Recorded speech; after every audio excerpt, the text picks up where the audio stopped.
আজ আমরা ভুল ভুলাইয়া মুভিটাকে টেকঅফ ভার্সনে দেখব। তো চলো মুভিটা শুরু করা যাক। আর হ্যাঁ, মুভিতে গানগুলো আমি গেয়েছি, তো হয়তো ভুল ভ্রান্তি হতে পারে, তো প্লিজ সেটাকে তোমরা মানিয়ে নিও। ওকে, আমি তো ভালো গাইয়া নই, তাই যেটুকু পেরেছি সেটুকুই গেয়েছি। তো চলো মুভিটা শুরু করি। গল্পের শুরুতেই আরএমকে দেখা যায় একটা বড় বাড়ির সামনে দাঁড়িয়ে আছে। এই বাড়িটা রিপেয়ারিংয়ের কাজ চলছে। এই রাজবাড়ির শেষ বংশধর এখানে থাকতে আসছে। এতদিন এই বাড়িতে কেউই থাকতো না, কারণ এই বাড়ি নিয়ে একটা কথা প্রচলন আছে, এই বাড়িতে নাকি ভূত আছে। আর এম ঘরে ঢুকে বলে, কি কাজকর্ম কতদূর, কাজ কি হয়েছে, নাকি এই রাজবাড়ির ভূত তোমাদের খেয়ে গেছে? কাজ শেষ কি করে হবে বাবু, এই ভূতের বাড়িতে কেউ কাজ করতেই চায় না। সেসব বললে তো হবে না, আমেরিকা থেকে সুগা আসছে, সে এই বাড়িতেই থাকবে, তাই এই বাড়ি রিপেয়ারিং যত তাড়াতাড়ি সম্ভব শেষ করো, যেখান থেকে পারো লোকজন জোগাড় করে নিয়ে আসো। কথাটা বলে সে উপরের ঘরের দিকে যেতে থাকে। উপরের ঘরের সামনে যেতেই সে কিছুর একটা আওয়াজ পায়। সে প্রচণ্ড ভয় পেয়ে যায় আর কোনো রকম দৌড়ে সেই বাড়িটা থেকে বেরিয়ে আসে। আর এম দৌড়াতে দৌড়াতে একটা বাজারে আসে, যেখানে সবাই বসে ক্রিকেট দেখছিল। সেখানে তার বাড়ির হবু জামাই যে হোক সকলকে ইংরেজি থেকে বাংলায় ক্রিকেট খেলা বুঝিয়ে দিচ্ছিল। সে মজা করে খেলা দেখতে থাকে। হঠাৎ তার মনে হয় তার বাড়ির চাবিটা সে ওই মহলে ফেলে এসেছে। এবার তাকে সেটা আনতে সেখানে যেতে হবে, কিন্তু একা তো সে যাবে না। কি করা যায় এখন? সে কাউকে পায় না ওই রাজবাড়িতে নিয়ে যাওয়ার জন্য। সে খুঁজতে খুঁজতে সুবিনের কাছে পৌঁছায়। এই যে সুবিন ভাইয়া, আমার সাথে একটু রাজমহলে চলো না, আমি বাড়ির চাবি ওখানেই ফেলে এসেছি। কি রাজমহল, মাথা খারাপ, আমি তো কখনোই যাব না বলে সে পালিয়ে যাচ্ছিল, কিন্তু আরেম তাকে পিছন থেকে ধরে। আরে আরে পালাচ্ছ কোথায়, চলো না বলে জোর করে তাকে নিয়ে রাজমহলে আসে। তারা দুজনেই ধীরে ধীরে রাজমহলের ভেতরে ঢুকতে লাগলো।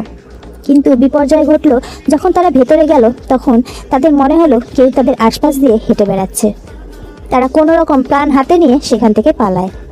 পরের দিন আরএম পণ্ডিতের কাছে যায় সেই বাড়িটাকে কিছু একটা দিয়ে বেঁধে দেওয়ার জন্য।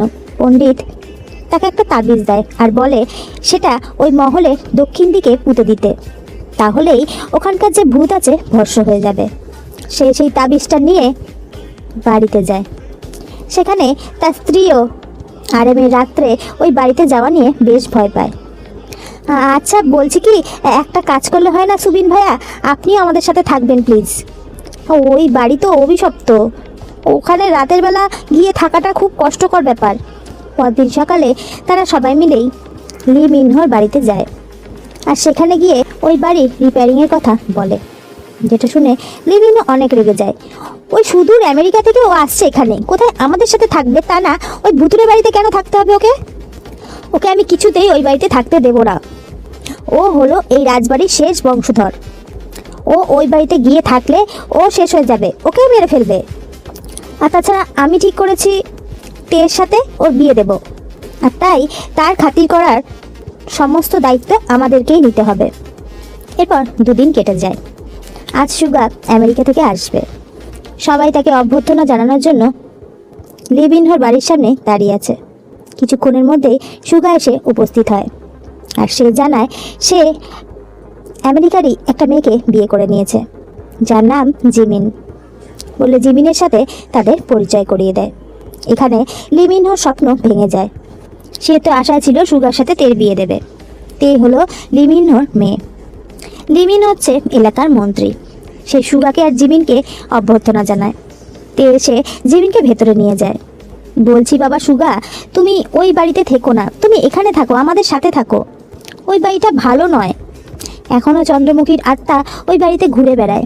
কি বলছেন কি, আপনি এগুলো বিশ্বাস করেন কাকাবাবু? আমি আমেরিকায় পড়াশোনা করেছি, ভূত টুত বলে কিচ্ছু হয় না, আমি তো ওই বাড়িতেই থাকবো। আর আমি শুধু সত্যি বিশ্বাস করি, যদি সত্যি আমার চোখে এরকম কিছু পড়ে তখন না হয় বিশ্বাস করে নেব, কিন্তু না দেখে আমি কিছুই বিশ্বাস করতে চাই না। আর তাই আমরা ওই বাড়িতেই থাকছি, আর আপনারা আমাদের সাথে ওই বাড়িতেই থাকবেন। সে নয় ঠিক আছে, তুমি এই রাজবংশের শেষ বংশধর, তাই আমার রাজ্যাভিষেক করা দরকার, আর আমরা তোমার রাজ্যাভিষেকের আয়োজন করব। এরপর ধুমধাম করে সুগার রাজ্যাভিষেক হয়। এইবারই আর এক মেয়ে ন্যান্সি, যার সাথে জেহোপের বিয়ে ঠিক হয়েছে। ন্যান্সির সাথে জিমিনের খুব ভাব হয়ে যায়। ন্যান্সি তাকে পুরো বাড়ি ঘুরিয়ে দেখাতে থাকে। আর ঠিক এই সময় যে হোক মহলের ঠিক পাশের ঘরেই বই পড়ছিল। ন্যান্সি তাকে দেখায়, ওই দেখো ওটা হলো যে হোক, ওর সাথে আমার বিয়ে ঠিক হয়েছে। ওয়াও, তাই তো খুব ভালো। আচ্ছা ওপরে যাই। চলো বলে দুজন মিলে ওপরের দিকে যায়। ওপরে গিয়ে দেখে একটা ঘরে তালা লাগানো। এই ঘরে কি আছে, তালা লাগানো কেন? এখানে ভূত আছে, এখানে আমরা কখনো আসি না। ভূত ভূত টুত বলে কিচ্ছু হয় না, বুঝেছো? এসব তোমাদের কুসংস্কার। চলো তো ভেতরে যাব। না না বৌদি, আমার কথাটা শোনো। আরে দূর, ভয় পেও না, আমি তো আছি সাথে, চলো বলে ন্যান্সিকে নিয়ে জিমিন সেই ঘরের ভেতরে ঢোকে। তোমরা এই ঘরে ঢুকতে কেন চাও না? আসলে ঢুকতে চাই না না, আমাদের আর এক বোন খেলতে খেলতে এখানে চলে এসেছিল। তারপরে সে এমন কিছু দেখেছে যেটা দেখার পর সে বোবা হয়ে গিয়েছে, এখনো পর্যন্ত কথা বলতে পারে না। তারপর ন্যান্সি জিমিনকে নিয়ে সেখান থেকে বেরিয়ে আসে। আসল ঘরটায় জিমিন ঢুকতে পারেনি, তার প্রচণ্ড কিউরিওসিটি ওই ঘরটায় এসে ঢুকবে। কি আছে সেটা তার জানতেই হবে। এদিকে লিমিনহো জানতে পেরে যায় তারা উপরের ঘরে গিয়েছিল। লিমিনহো প্রচণ্ড খেপে যায়। সাহসকে দিয়েছে তোমাদের? তোমরা জানো না ওই ঘরে গেলে বিপদ হতে পারে? আর ন্যান্সি, তুই তো জানিস, তুই কেন নিয়ে গেছিস ওকে? আর জিমিন মা, ওটা অনেক বছর আগে মন্ত্র দিয়ে বন্ধ করে দেওয়া হয়েছে। তোমরা সেই দরজা খুলে ফেলেছো, জানি না কি হতে চলেছে। পরদিন সবাই মিলে মন্দিরে যায়। জিমিন জিনের সাথে কথা বলছিল। জিন তাকে সেই ঘরের সম্পর্কে সবটা জানায়। আসলে এই মহলটা হচ্ছে রাজা বিভূতি নারায়ণের, যার একজন নর্তকী ছিল যার নাম ছিল মঞ্জুলিকা। তাকে রাজা অনেক ভালোবেসে ফেলেছিল, কিন্তু সেই মঞ্জুলিকা রাজগায়কের প্রেমে পড়েছিল যার নাম ছিল শশীধর, যে কিনা ওই রাজবাড়ির পাশেই থাকে, যেখানে এখন আমাদের জামাই থাকছে। রাজা যখন জানতে পারে যে শশীধর আর মঞ্জুলিকার মধ্যে ভালোবাসা চলছে, তখন রাজা শশীধরকে মেরে ফেলে ভরা সভায়, আর মঞ্জুলিকাকে একটা ঘরে আটকে দেয়। কাল তোমরা যেই ঘরটায় গিয়েছিলে ওই ঘরেই মঞ্জুলিকা মারা গিয়েছিল, আর মরার আগে সে বলে গিয়েছিল এই রাজবাড়ির কোনো বংশধরকে সে জীবিত রাখবে না, সকলকে শেষ করে দেবে। রাত্রেবেলা সুগা বসে কাজ করছিল, তখন জিমিন বায়না ধরে সেই রুমটাতে তাকে নিয়ে যাওয়ার জন্য। বাড়িটা তো তোমারই, তোমার যেখানে যাওয়ার ইচ্ছা সেখানে যাও, জিজ্ঞাসা করার কি আছে। এরপর জিমিন সেই ঘরটায় ঢোকে। সেই ঘরে গিয়ে সে সমস্ত কিছু হাত দিয়ে দিয়ে দেখতে থাকে। সেই ঘরের সামনে একটা বিরাট ছবি দেখতে পায়, যেখানে কেউ একজন নাচের পোজে দাঁড়িয়ে আছে। সে বুঝতে পারে এটাই মঞ্জুলিকা। সে মঞ্জুলিকাকে দু চোখ ভরে দেখতে থাকে। তখনই তে সেখানে চলে আসে। জিমিন বৌদি, তুমি এখানে কি করছো? তুমি এখানে এসে একদম ঠিক করনি।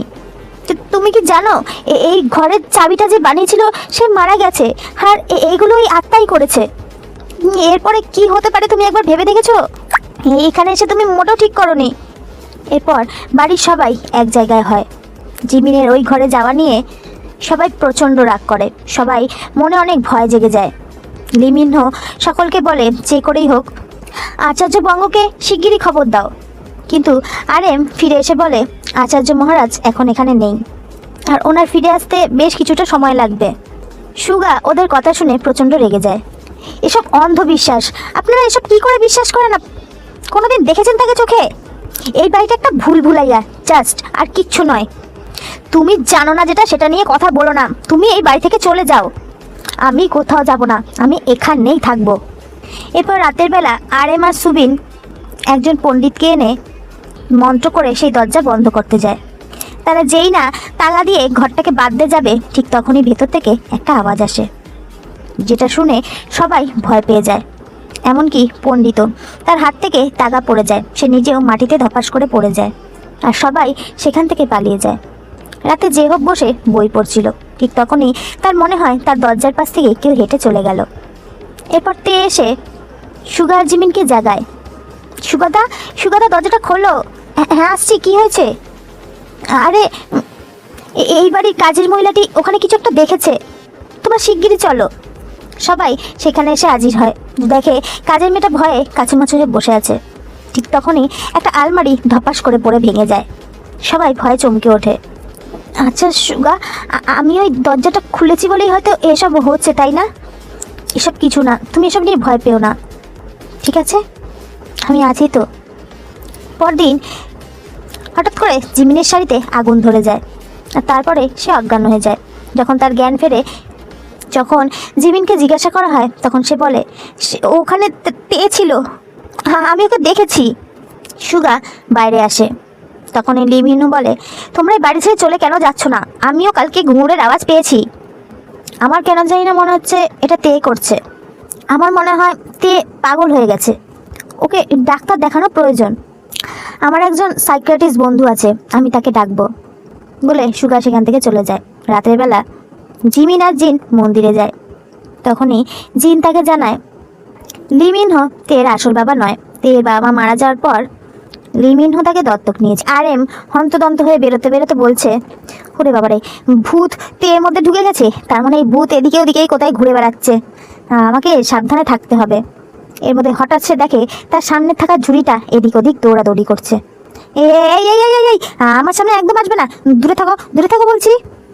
দেখো, আমি এই বাড়ির কেউ নই, ঠিক আছে, আমার বিয়ে হয়ে গেছে, তাই আমাকে একদম বিরক্ত করবে না। কিন্তু কিন্তু সেই ঝুড়ি তার পিছনে ধাওয়া করতে থাকে, আর সে ভয়ে সেখান থেকে দৌড় মারে।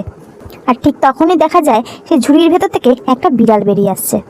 ঠিক তখনই একজন কাজের মহিলা একটা হাঁড়ি রেখে চলে যায়। সে হাঁড়িটা তখনও ঢং ঢং করে বাজছে, আর আরএম সেটা দেখে ভাবে ভূতে বোধহয় হাঁড়িটা নাড়াচ্ছে। এই দূরে থাকো, একদম কাছে আসবে না, কাছে একদম আসবে না বলে দিচ্ছি। বলে দৌড়ে পালাতেই যায়, তখনই জাংকুক তার গলা জড়িয়ে ধরে, বাঁচাও। সেটা শুনেই সুগা দৌড়ে বের হয়, আর গিয়ে দেখে সেখানে জাংকুক এসেছে। তুই এর কথাই বলেছিলিস তাই না? একে ছেড়ে কেন রেখেছিস? হ্যাঁ, বেড়ে কেন রাখিসনি? এই ভিখারিটা কে? হ্যাঁ, ভিখারি কে? ভিখারি? হ্যাঁ, আরে আরে তুই ওকে ছাড়, তুই কি করছিস কি? ও রুগী নয়, ওকে ছাড়। আরে ও রুগী, কারণ ওই তো ভূত ভূত করে চিল্লাতে চিল্লাতে বেরিয়ে আসছিল দৌড়ে, তাই জন্য তো আমি ওকে ধরেছি। আরে আরে কাকা, ও আমার বন্ধু জাংকুক, আমেরিকা থেকে এসেছে, ও পাগলের ডাক্তার। আগে ওকে বলো নিজের নাট বল্টুটা টাইট দিতে। আমার চুল থেকে পায়ের নখ পর্যন্ত একদম ঠিক আছে, ভাগ্যিস তুমি তাড়াতাড়ি চলে এসেছিলে, নইলে তোমাকে গলা টিপে মেরেই দিচ্ছিল। I am sorry. দেখ তো সরি এসছে ইংলিশের অলাদ, আগে কাজ করে ফেলো আর তারপরে সরি বলে ফেলো। বলে সে সেখান থেকে চলে যায়। আর সুগা তো হেসে লুটোপুটি, কখন এলি তুই? আর এখানেই বা কিভাবে এলি? তোকে ফোন করে পাচ্ছিলাম না, কোথায় ছিলিস তুই? এইসব কি পরে এসছিস পাগলের মতন? আরে কুম্ভের মেলায় গিয়েছিলাম, তাই জন্য এসব ভেজ ধরেছি। আসলে 15 দিন ধরে লাগাতার ডুবকি দিয়েই গেছি নিজের পাপগুলো ধোয়ার জন্য। এখন জিন্স আর টি শার্ট পরে তো আর নিজের পাপ ধোয়া যায় না, তাই না? তাই জন্য এই অবস্থা। তারপর সেক্রেটারি বললো তোর ফোন এসেছিল, তাই জন্য দৌড়ে চলে এসেছি। আরে দাঁড়া, ওই অটোওয়ালার আগে পয়সা দিইনি। আরে ভাই, কত হয়েছে কি? 13,000 টাকা। 13,000? ওই যে এলাহাবাদ থেকে একদম এখানে ডাইরেক্ট চলে এসেছি। কি? আমি তো ড্রাইভারকে সরিয়ে দিয়ে নিজেই চালিয়েছি, আমার হেভি মজা লেগেছে। কিভাবে চালিয়েছি জানিস? এইভাবে। আর ঠিক তখনই তার সামনে লিমিন হয়ে এসে দাঁড়ায়। আরে এই তো রুগী। আরে না, এ রুগী নয় আঙ্কেল, ও হলো আমার বন্ধু জাংকুক। আর জাংকুক ইনি হলেন আঙ্কেল। আর আঙ্কেল ও একজন সাইকিয়াট্রিস্ট। নমস্কার আঙ্কেল, আমার মেয়ে পাগল নয়, ঠিক আছে? আচ্ছা ঠিক আছে আঙ্কেল, ওকে পাগল বানিও না। আচ্ছা ঠিক আছে। কীভাবে অটো চালিয়ে এসেছে সেটাই দেখাতে চায়। আর তখনই তার সামনে জিন এসে পড়ে।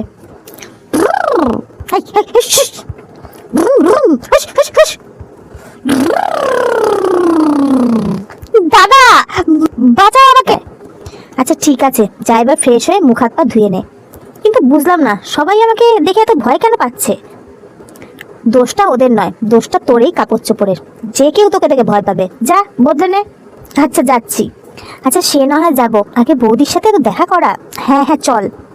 এরপর ন্যান্সি যায় জিমিনকে ডাকতে, কিন্তু সে এদিক ওদিক গিয়ে কিছুতেই জিমিনকে খুঁজে পায় না। কিন্তু তার মনে হয় তার আশেপাশে কেউ রয়েছে। আর ঠিক তখনই ন্যান্সিকে কেউ দড়ি দিয়ে পেঁচিয়ে ধরে। ন্যান্সি চিল্লাতে থাকে। ওর চেঁচানোর আওয়াজ শুনে সবাই দৌড়ে উপরে আসে, যেখানে এসে দেখে ন্যান্সি অজ্ঞান হয়ে পড়ে আছে। তারপর তাকে ঘরে নিয়ে আসা হয়। কিছুক্ষণ পর তার জ্ঞান ফেরে। তুমি ওখানে কি করে গিয়েছিলে? আমাকে তে দিদি বলল বৌদি নাকি ওপরের দিকে গেছে। কি? কিন্তু আমি তো উপরে যাইনি। আর তখনই কোনো একটা পোড়া পোড়া গন্ধ পাওয়া যায়। সে দৌড়ে বাইরে আসে। জাংকুক বেরিয়ে এসে দেখে তার ব্যাগটা কেউ পুড়িয়ে দিয়েছে আগুনে। আর ওদিকে আমরা দেখতে পাই সেই পণ্ডিত সে পাগল হয়ে গেছে। আরে ইয়ার সুগা, তোদের বাথরুম কোথায়? এই এত বড় বাড়ির মধ্যে আমি বাথরুম তো খুঁজেই পাচ্ছি না। বাথরুম খুঁজে খুঁজে আমার বাথরুমই না এখানে হয়ে যায়। আরে আরে বাবা, এতটা মুশকিল না। এক কাজ কর, তুই সোজা যা, গিয়ে ডান দিকে দেখ, ওখানেই বাথরুম পাবি। আচ্ছা আচ্ছা ঠিক আছে। এরপর জাংকুক বাথরুম খুঁজতে খুঁজতে বাথরুমের সামনে গিয়ে দেখে তে সেখানে কাপড় মেলছে। আরে তুমি তে, তাই না? তে অদ্ভুতভাবে জাংকুকের দিকে তাকায়। প্রথমত জাংকুক অপরিচিত, তার মধ্যে ডাইরেক্ট তুমি। হ্যাঁ আমিই তে বলে সে আস্তে আস্তে বাথরুমের দিকে এগিয়ে যেতে থাকে। এদিকে বাথরুমের ভেতরে তখন জিন ছিল। সেখানে দুটো আলাদা আলাদা বাথরুম, একটা মেয়েদের ইউজের জন্য আর একটা ছেলেদের, আর দুটোই পাশাপাশি। তুমি এখানে কি করছো? তে কোনো কথা বলে না। এদিকে ভেতর থেকে জিন ভাবে সেটা জিনকে বলা হয়েছে। কি করছি মানেটা কি? স্নান করতে এসেছি। অভদ্র ছেলে কোথাকার, কি চাই এখানে? জাংকুক ভেতর মানুষটার কথা পাত্তা দেয় না। বলছি তোমার সাথে আমার কিছু পার্সোনাল কথা আছে, মানে একটু আলাদাভাবে, মানে বুঝতে পারছো? তে জাংকুককে ভেঙচি দিয়ে সেখান থেকে চলে যায়। এদিকে জিন তো ভেতর থেকে ভাবছে পার্সোনাল কথা বোধহয় তার সাথে আছে। অভদ্র নালায়েক, কোনো ভদ্রতা সভ্যতা শেখেনি, মেয়েদের সাথে কিভাবে কথা বলতে হয় বলে জিন বাথরুমের দরজার দিকে তাকিয়ে দেখে সেখানে গামছাটা নেই। জিন মনে করে গামছাটা হয়তো জাংকুকে নিয়েছে। এদিকে গামছাটা ভুল করে তে নিয়ে চলে গিয়েছিল। এই অসভ্য ছেলে, আমার গামছা কেন নিয়ে নিয়েছো? দাও দাও গামছাটা বলছি। এবার জাংকুকের প্রচণ্ড বিরক্ত লাগে। আরে দূর, তখন থেকে চিল্লেই যাচ্ছেন, এই নিন গামছা বলে তার পরনের গামছাটা খুলে সে বাথরুমের ভেতর ছুঁড়ে মারে। আর ঠিক তখনই তে পিছন থেকে চিল্লে ওঠে, আ! তে চেঁচানি শুনে তের দিকে তাকিয়ে যখন জাংকুক নিজের দিকে তাকায়, তখন তার সেই মুহূর্তের অবস্থাটা বুঝতে পেরে সে ঠিক কোন দিকে পালাবে বুঝতে পারে না। সে একবার জিন যেই বাথরুমে আছে সেই বাথরুমে ঢুকতে যায়, কিন্তু দরজা যেহেতু বন্ধ সেখানে ধাক্কা খায়। তারপর কোনো রকমে পাশের বাথরুমে ঢুকে হাত ছেড়ে বাঁচে। আর তেও কোনো রকম দৌড়ে নিজের ঘরে চলে আসে। ছি ছি ছি ছি ছি, কি লজ্জার ব্যাপার। রাতের বেলা জাংকুক চেয়ারে বসে আছে। ঠিক তখনই সে একটা আওয়াজ পায় আর ঘুঙুরের শব্দ। সে দৌড়ে ফলো করতে থাকে, কিন্তু কাউকেই দেখতে পায় না। পরদিন সকাল হতে জিমিন আসে জাংকুককে চা দিতে। আচ্ছা, রাতে কে গান গায় বলো তো নাচতে নাচতে? কে গান গায় মানে? এ বাড়িতে কেউ গান জানে বলে তো আমার জানা নেই। আরে না না, কে যেন কালকে রাত্রেবেলা ঘুঙুর পরে নাচছিল আর গাইছিল, আমি যে তোমার ছান ছান ছান ছান, শুধু যে তোমার ছান ছান ছান ছান, ঠিক এইভাবে। এই আওয়াজগুলোই ওপরের ঘরের থেকে আসে। তুমি যাবে? হ্যাঁ নিশ্চয়ই, চলো বলে জিমিন জাংকুককে নিয়ে মঞ্জুলিকার ঘরে আসে। সে সব কিছু এক্সাইটমেন্টের সাথে দেখাতে থাকে। সে সেই রাজঘরে এসে আগেকার দিনের সমস্ত লোকের ব্যাপারে বলতে থাকে জাংকুককে। সেদিন রাত্রেবেলা আবার জাংকুক বসে আছে, সে রাতেও কিছু শোনা যায় কিনা। আর ঠিক তখনই সে মিনহোকে দেখতে পায়। এই এই এই দাঁড়াও দাঁড়াও দাঁড়াও, কি হয়েছে? তোমার কাছ থেকে ঘুঙুরের আওয়াজ আসছে। কই না তো, মিথ্যা কথা বলবে না, বার করো। মিনহো সেটা বার করে। এই তুমি ঘুঙুর পরে নাচো, তার মানে তুমি সবাইকে ভয় দেখাও? আরে না না না, আমি কেন ঘুঙুর পরে নাচবো, এটা তো আমি কুড়িয়ে পেয়েছি। পরদিন জিমিনের সাথে জাংকুক মন্দিরে যায়, আর সেখানে গিয়ে সেই ঘুঙরুটা জিমিনকে দেখায়। এটা তুমি কোথায় পেলে? এটা তো মঞ্জুলিকার। একদম মঞ্জুলিকার কেন হতে যাবে? হ্যাঁ এটা মঞ্জুলিকার। আরে না, এটা তো বাড়ি পড়েছিল, এটা মঞ্জুলিকারই। আচ্ছা আচ্ছা ঠিক আছে, এটা মঞ্জুলিকারই, শান্ত হও। এরপর রাতের বেলা জাংকুক আবার সেই রুমে যায়। সে আবার সেই ঘর থেকে গানের আওয়াজ পায়। সে পাশ থেকে সেইখান তখনকার রাজাদের একটা ছড়ি তুলে নেয় আর রাজার মতো অ্যাক্টিং করতে থাকে। আর আস্তে করে দরজাটা বন্ধ করে সেই লাঠিটা দিয়ে আওয়াজ করতে থাকে। কে কে ওখানে? আমি রাজা বিভূতি নারায়ণ। তুই কে? আমি মঞ্জুলিকা। আমি তোকে মেরে তোর রক্ত চুষে খাবো। দুর্গাষ্টমীর রাতে আমি আবার আসবো, শেষ করে দেব তোকে, তোকে মেরে আমি আমার বস্তা পুরো করব। পরদিন হঠাৎ জলের মধ্যে ঝুপ করে কিছু পড়ার আওয়াজ পায় জাংকুক। জাংকুক দৌড়ে যায়, গিয়ে দেখে মিনহো জলে ঝাঁপ দিয়েছে।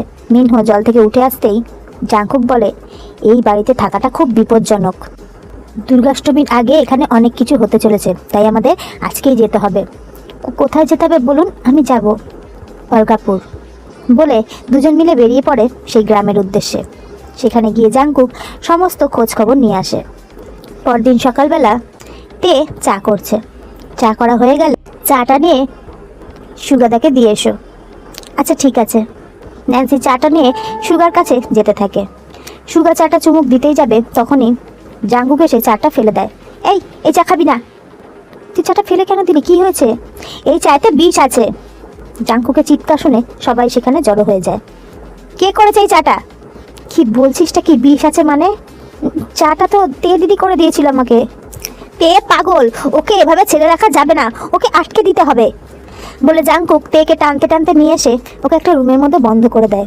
এদিকে তে তো চিল্লাচ্ছে, আমাকে ছেড়ে দাও, আমি পাগল নই, আমি বিষ মিশাইনি চায়ে, প্লিজ আমাকে ছেড়ে দাও। চুপ, একদম চুপ, কোনো কথা হবে না, তোমাকে তো আমি। বলে জাংকুক ভেতরে ঢোকে আর দরজাটা বন্ধ করে দেয়, জানলাগুলো বন্ধ করে দেয়। সবাই বাইরে থেকে চেঁচাতে থাকে। লিমিনও প্রচণ্ড রেগে যায়। কিছুক্ষণ পর জাংকুক বেরিয়ে আসে আর সকলকে বলে, আমার অনুমতি ছাড়া এই রুমটাকে যেন খোলা না হয়। বলে বাইরে দিয়ে তালা দিয়ে চলে যায়। পরদিন জেহপের সাথে ন্যান্সির বিয়ের কথা বলা হয়। সবাই বিয়ের আয়োজন করতে থাকে। হঠাৎ করে সুগা দেখে জিমিনকে কোথাও খুঁজে পাওয়া যাচ্ছে না। তারা জিমিনকে খুঁজতে থাকে। জাংকুকও সাথে আসে। হঠাৎ জিমিনের একটা গোঙানির আওয়াজ পাওয়া যায়। সবাই সেদিকে ছুটে দেখে জিমিন আর জেহপের মধ্যে প্রচণ্ড ধস্তাধস্তি হচ্ছে। সুগা এসে জেহপকে টান মেরে সরিয়ে দেয়। ততক্ষণে জিমিন অজ্ঞান হয়ে যায়। সুগা প্রচণ্ড মারতে থাকে জেহপকে। ওকে ছাড়, ওকে মারছিস কেন? ওকে ছাড়, ও সাহস কি করে হয় আমার জিমিনের গায়ে হাত দেওয়ার? তুই ওকে ছাড়, তোকে আমার অনেক কথা বলার আছে। কি বলার আছে? তোমাদের দুজনকেই বলার আছে, তাই আমার সাথে তোমরা এসো। কি বলবি বল। দেখ, এই রাজবাড়ির ভূত তে নয়, বরং জিমিন। কি যাতা বলছিস কি তুই? আমি ঠিকই বলছি, তোর বউই ন্যান্সিকে মারার চেষ্টা করেছিল। আসলে জিমিনের অ্যাসোসিয়েটিভ পার্সোনালিটি ডিসঅর্ডার আছে, ও মানসিক রোগী। আমি সেদিন ওর গ্রামে গিয়েছিলাম, ওর সমস্ত পাস্ট আমি জেনে এসেছি।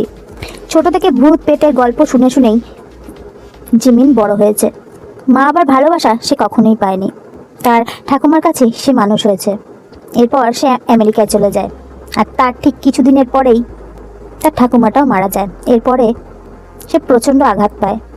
আর তোর সাথে বিয়ে হওয়ার পর যখন ও এই বাড়িতে আসে আর মঞ্জুলিকার সম্পর্কে জানে, তখন ও নিজেকে মঞ্জুলিকার জায়গায় বসিয়ে নেয়, আর ও নিজেকেই মঞ্জুলিকা ভাবতে থাকে। তাহলে তেকে কেন আটকে রাখা হয়েছে? আর তেই বা কেন কিছু বলছে না? কারণ তেকে আমি সবটা আগে থেকেই জানিয়ে রেখেছি, আর তেও আমাদেরকে হেল্প করতে রাজি হয়েছে, তাই জন্যই ও কিছু বলেনি। শুধুমাত্র তোর বউয়ের জন্যই তে ওই ঘরে বন্দি হয়ে রয়েছে। তাহলে জেহপের ব্যাপারটা কি? আসলে ও জেহপকে শশীধর ভাবছে, ওর ভালোবাসার মানুষ, আর তোকে রাজা। আর তাই তোকে মেরে ফেলার জন্য তোর চায়ে বিষ মিশিয়ে দিয়েছিল। সুগা প্রচণ্ড ভেঙে পড়ে, কেঁদে ফেলে। কাঁদিস না, আমি তো আছি, আমি তোকে হেল্প করব, যে করেই হোক জিমিনকে আমি সুস্থ করবই। পরদিন সকালেই দেখা যায় আচার্য মহাশয় এই বাড়িতে আসে। সেই বাড়ি সম্পর্কে কিছু একটা আলোচনা করছিল। ঠিক তখন তার চোখ যায় জাংকুকের দিকে। তার মনে হয় তাকে যেন খুব চেনা চেনা লাগছে। জাংকুক চুপ করে দাঁড়িয়ে আছে তার দিকে তাকিয়ে। তোমাকে অনেক চেনা চেনা লাগছে। হ্যাঁ, কোনো মানসিক হাসপাতালে দেখেছো? আরে না, আপনি এর আগেও আমার সাথে দেখা করেছেন আমেরিকায় প্রেস কনফারেন্সে। আর জাংকুক, জিয়ং জাংকুক? আরে আমি তো চিনতেই পারিনি, তাই তো বলছি এত চেনা চেনা কেন লাগছে। আরে ও যখন এখানে আছে তোমরা আমাকে কেন ডেকেছো? তোমরা কি জানো কত বড় একজন সাইকিয়াট্রিস্ট? গুরুজি, আপনার সাথে আলাদা মতন আমার কিছু কথা আছে, একটু যদি আলাদা বসার ব্যবস্থা করেন। এরপরে তাদের দুজনকে আলাদা কথা বলার জায়গা করে দেওয়া হয়। জাংকুক গুরুজিকে সবটা জানায় আর তার কাছে হেল্পও চায়। সে বলে দুর্গাষ্টমীর রাতেই যা করার করতে হবে, আর আপনি আমাদেরকে হেল্প করবেন। আপনি মন্ত্র বলে আপনার পুজো করবেন, আর আমি আমার মতো করে জিমিনকে নিজের জগতে ফিরিয়ে আনবো। কিন্তু এটা যথেষ্ট রিস্কের হতে পারে, আমাদের চেষ্টা তো করতে হবে। প্লিজ আপনি আমাকে হেল্প করুন, আমি সম্পূর্ণ চেষ্টা করব ওকে ঠিক করার। চেষ্টা আমাদের করতেই হবে। আচ্ছা বেশ, তোমার উপর আমার ভরসা আছে, বলো আমাকে কি করতে হবে। এরপর জাংকুক সুগার কাছে আসে আর ওকে বলে জিমিন কিছুর জন্য বায়না করলে ওকে যেন না করা হয়, ওকে যেন রাগ ওঠানো হয়। একটু বাদেই সবাই বাজারে যেতে চাইবে, তুই ওকে পরিষ্কার বলে দিবি যে ও যেতে পারবে না, তারপর দেখ কি হয়। আর চিন্তা করিস না, আমি আছি। জাংকুকের কথা মতো সুগা ঠিক সেটাই করে। বলছি সুগা, আমি একটু বাইরে যেতে চাই। না, তোমার কোথাও যাওয়া হবে না। কিন্তু কেন? আমি বলেছি তাই, আমি তো যাবই। বলেই তার খাটটা সে এক হাতে তুলে দেয়, যেটা দেখে সুগা ভয় পেয়ে যায়। আমাকে যেতে দিবি না শয়তান! আর তখনই হঠাৎ করে জিমিনের মনে হয় তার সাথে কিছু একটা অদ্ভুত হচ্ছে। সে তাড়াতাড়ি করে খাটটা ছেড়ে দেয়, সুগার দিকে এগিয়ে গিয়ে বলে এইমাত্র আমি কিছু করেছি তাই না? তাই না বলো সুগা, আমি অদ্ভুত কিছু করেছি তাই না? না না জিমিন, তুমি কিছু করনি। না না আমি করেছি। সুগা ওকে জড়িয়ে ধরে। তুমি কিছু করনি জিমিন, তুমি কিচ্ছু করনি। আমি পাগল তাই না? না না তুমি কি পাগল নও, প্লিজ তুমি এসব বলো না। না না না জিমিন, জিমিন প্লিজ, তুমি ঘুমিয়ে পড়ো। বলে সুগা জিমিনকে এনে ঘুম পাড়িয়ে দেয়। পরদিন সুগা জাংকুকের কাছে আসে। দেখ জাংকুক, আমি এখান থেকে জিমিনকে নিয়ে অনেক দূরে চলে যাব। আমি চাই না ওর কোনো ক্ষতি হোক। প্লিজ তোরা জিমিনকে নিয়ে খেলাটা বন্ধ কর, ওর কোনো ট্রিটমেন্টের প্রয়োজন নেই। আমি ওকে ঠিক করতে পারবো সুগা, আর এর জন্য আমার তোর হেল্পের প্রয়োজন। প্লিজ মাথা ঠান্ডা কর। আমি আর গুরুজি জিমিনের ওপর একটা এক্সপেরিমেন্ট করতে চাই। এরপর তাকে সবটা খুলে বলে, সাথে জেহবকেও কী করতে হবে সেটাও বলে দেয়। এরপর দুর্গাষ্টমীর রাতে সুগা আর জাংকুক মিলে জিমিনের রুমে যায়, কিন্তু গিয়ে দেখে জিমিন সেখান থেকে অলরেডি বেরিয়ে গেছে। আর তখনই সেই উপরের ঘর থেকে পায়ের ঘুঙুরের আর গানের শব্দ শোনা যায়। সেই গানের শব্দ ফলো করে করে তারা সেখানে যায়, আর সেখানে গিয়ে দেখে জিমিন সেখানে নাচছে।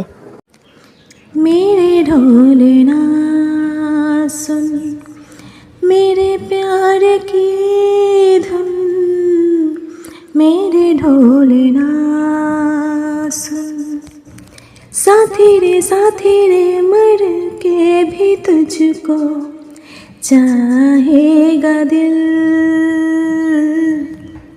तुझे ही बेचैनियों में पाएगा दिल।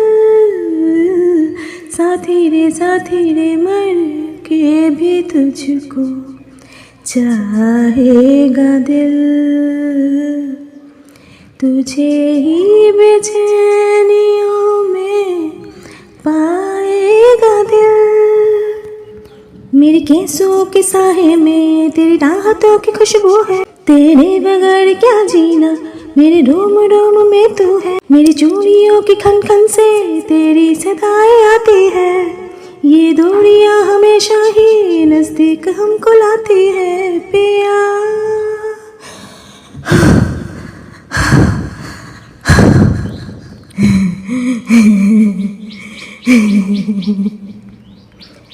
আমি যে তোমার, শুধু যে তোমার, আমি যে তোমার। জিমিনের এই অবস্থা দেখে সুগার যেন কান্না চলে আসছে। জাংকুক ওকে সামলায়। জিমিন নিজের তালে নেচেই চলেছে, আর মঞ্জুলিকার সাথে হয়ে যাওয়া ঘটনাগুলো ইমাজিন করছে।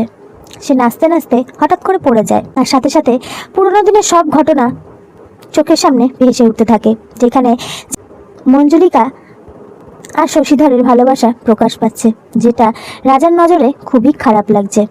রাজা সহ্য করতে পারছে না। রাজা তলোয়ারটা বার করে। শশীধর যখন নাচতে নাচতে রাজার ঠিক সামনে এসে পৌঁছায়, তখনই রাজা তলোয়ার চালিয়ে শশীধরের গলাটা কেটে দেয়। আর সেটা হতেই জিমিন চিৎকার করে পড়ে যায়। তারপরে চোখ খুলে সামনে জেহবকে দাঁড়িয়ে থাকতে দেখে সে একটু হাসে। জেহব তাকে ইশারায় সেখানে নিয়ে যেতে থাকে যেখানে পুজোর ব্যবস্থা করা হয়েছে। জিমিন জেহবের সাথে নাচতে নাচতে সেদিকে এগিয়ে যেতে থাকে। জিমিনকে এই অবস্থা দেখে বাড়ির সবাই অবাক হয়ে যায়, এমনকি তেও। সে বিশ্বাস করতে পারছে না যে জিমিন মঞ্জুলিকা। জিমিনের নজর যে এই পুজোর দিকে পড়ে তখনই সে চমকে যায়। আচার্যের লোকজন চারিদিক থেকে জিমিনকে শক্ত করে ধরে। ছেড়ে দে আমায়, ছেড়ে দে বলছি। কে তুই? বলবো না। কেন এসেছি সেখানে? আমি কিছুতেই বলবো না। ওর গলা কেটে রক্ত চুষে খাবো। কার? ওই রাজার। ওর রক্ত খেতে চাই আমি। মারবো, শয়তান রাজাকে মারবো। ঠিক আছে, ওই রাজাকে মারতে আমি তোকে হেল্প করব, কিন্তু তারপর তুই ওর শরীর ছেড়ে বেরিয়ে যাবি। ঠিক আছে, ঠিক আছে, ছেড়ে দেব।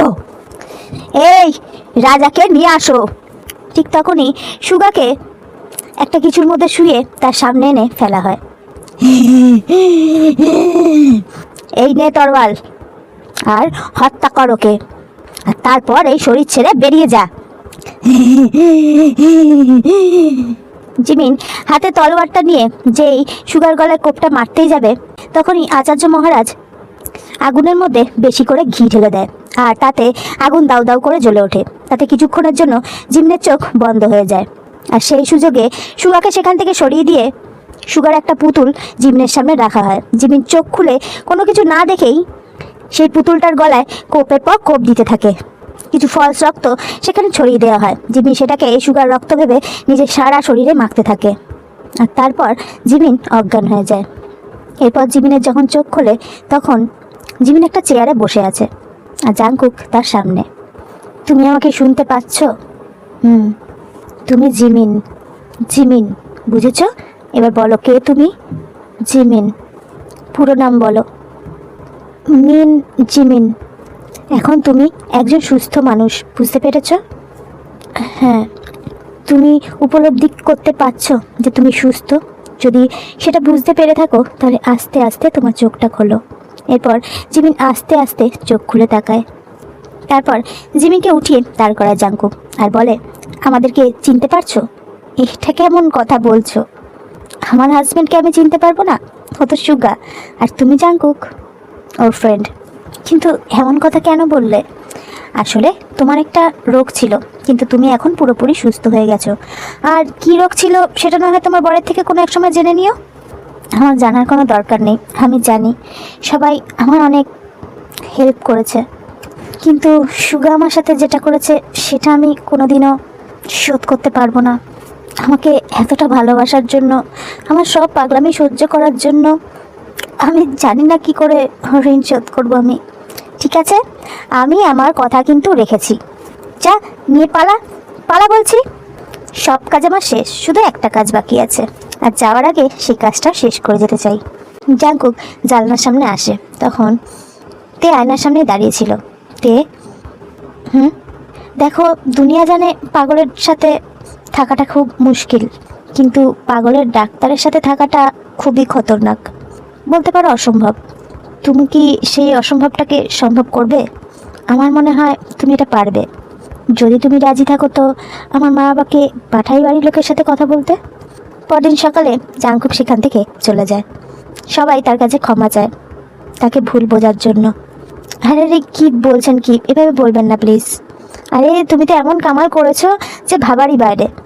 এসে তো ছিলে এই রাজবাড়ির ভূত ভাগাতে, কিন্তু তুমি একটা নয় দুটো প্রাণ বাঁচিয়েছো। আমার এই বোবা মেয়েটার মুখেও তুমি কথা ফুটিয়েছ।